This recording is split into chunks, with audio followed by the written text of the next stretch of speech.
Ce podcast vous est offert par BMW. Découvrez le futur de la conduite avec la nouvelle BMW iX3. Bienvenue dans le Trends des marchés, le podcast de la rédaction de Trends Tendance. Je m'appelle Loïc Streuss et avec notre analyste Olivier Gaillardin, nous revenons sur la fin du plus long shutdown de l'histoire aux États-Unis et sur l'inquiétude des marchés autour de l'intelligence artificielle.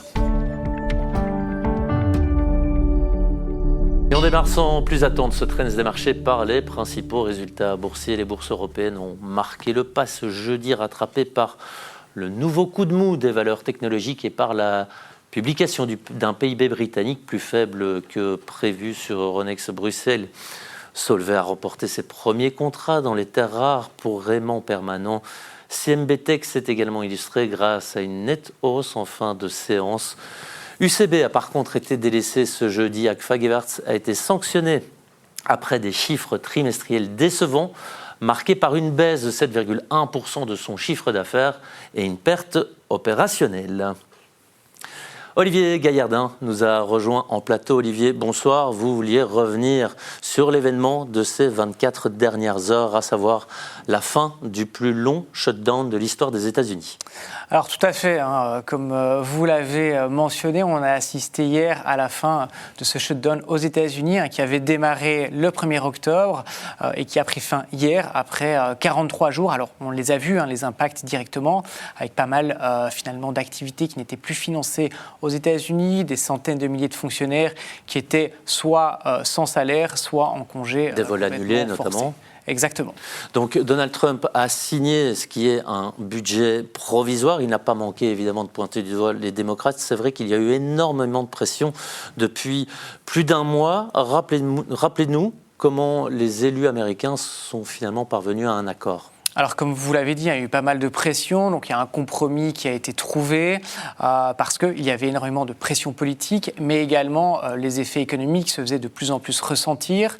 On l'a vu au niveau des pressions politiques, on avait une problématique au niveau de certains services qui n'étaient plus assurés. On avait également un problème au niveau du trafic aérien avec énormément de perturbations, et ces perturbations prenaient de plus en plus d'ampleur. Et ensuite, on avait certains programmes qui étaient menacés, notamment les programmes d'aide alimentaire. Alors, sous cette pression, finalement, on a eu certains sénateurs, 7 sénateurs démocrates, 1 sénateur indépendant, qui se sont rangés du côté des Républicains et qui ont voté un texte de financement au Sénat. Ce texte a été validé hier à la Chambre. Alors, c'est vrai, les démocrates ont fait pas mal de concessions, notamment une concession assez importante sur le renouvellement des subventions au niveau de l'assurance santé. Oui, ils ont néanmoins obtenu certaines compensations. Des fonctionnaires qui avaient été licenciés vont retrouver leur job. Et puis, les programmes d'aide alimentaire ont été au moins prolongés jusqu'en septembre. Mais comme vous l'avez dit, pour l'instant, on a un accord qui est temporaire. Alors tout à fait, c'est vrai que pour le moment, l'accord finalement assure les activités du gouvernement jusqu'au 30 janvier 2026 et donc il est probable qu'à cette date-là, on ait de nouvelles discussions qui se remettent en place. Alors évidemment, dans ce Trends des marchés, notre regard se tourne vers les bourses. Comment les marchés ont-ils réagi suite à cet accord ? Alors c'était un élément qui avait déjà été intégré par les marchés ces derniers jours, mais ça reste évidemment plutôt positif pour les marchés boursiers et pour l'économie américaine dans son ensemble. Mais je dirais que le point le plus important, c'est vraiment au niveau de la visibilité des données. Parce que vous le savez, pendant cette période de shutdown, mais finalement, on avait peu d'informations au niveau du chômage, au niveau de l'emploi, mais également au niveau de l'inflation. Et vous le savez, ces données sont primordiales pour les investisseurs, surtout dans un contexte où, en fait, ces dernières semaines, ces derniers mois, les marchés américains se sont très bien comportés parce que le marché anticipe des baisses supplémentaires au niveau de la Fed. Mais c'est vrai que la Fed se base sur ces données et donc sans ces données, on manquait clairement de visibilité. Et donc là, on espère avoir malgré tout un petit peu plus de visibilité dans les prochaines semaines. Alors, comme vous l'avez mentionné, le marché américain se comporte plutôt bien ces dernières semaines. Il est évidemment porté par l'intelligence artificielle. On en parle assez. Récemment, nous avons assisté à une très bonne publication d'AMD. AMD, c'est cette entreprise de microprocesseurs notamment.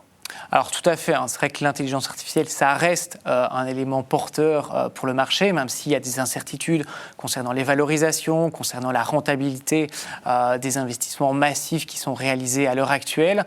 Mais c'est vrai que hier, on a eu la publication d'AMD, qui est un des concurrents de Nvidia, et c'était clairement une excellente publication. Et surtout, ce qui a plu au marché, c'est le commentaire de sa CEO, Lisa Su, qui a mis en avant en fait que la croissance du chiffre d'affaires d'AMD devrait atteindre 45% annuellement sur un horizon de 3 à 5 ans.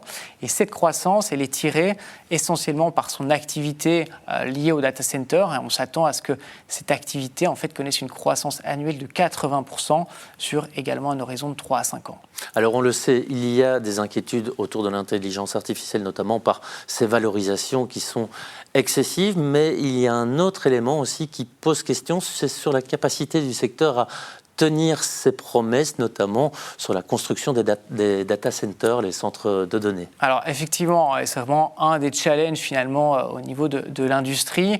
Et d'ailleurs, très récemment, le CEO de Microsoft l'a mis en avant. Une de ses plus grosses inquiétudes finalement, c'est le retard qui a été pris sur la construction de ces centres de données. Alors on le sait, il y avait déjà une forte demande pour ces centres de données avant l'intelligence artificielle, notamment avec le développement du cloud.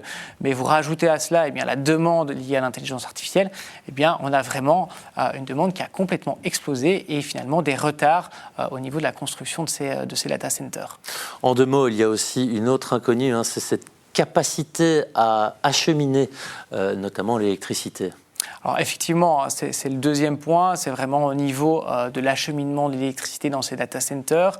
On le sait, à l'heure actuelle, on s'attend à ce que l'électricité consommée par les data centers double à horizon 2030. Et par exemple, aux États-Unis, à l'heure actuelle, on a un tiers des data centers qui sont situés au Texas, en Californie et en Virginie.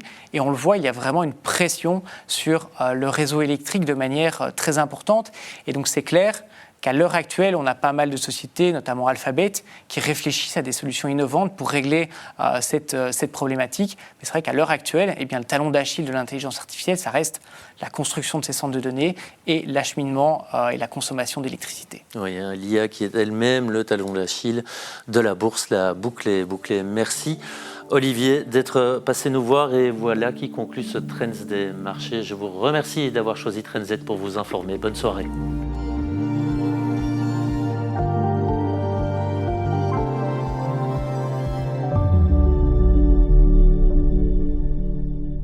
Ce podcast vous est offert par BMW.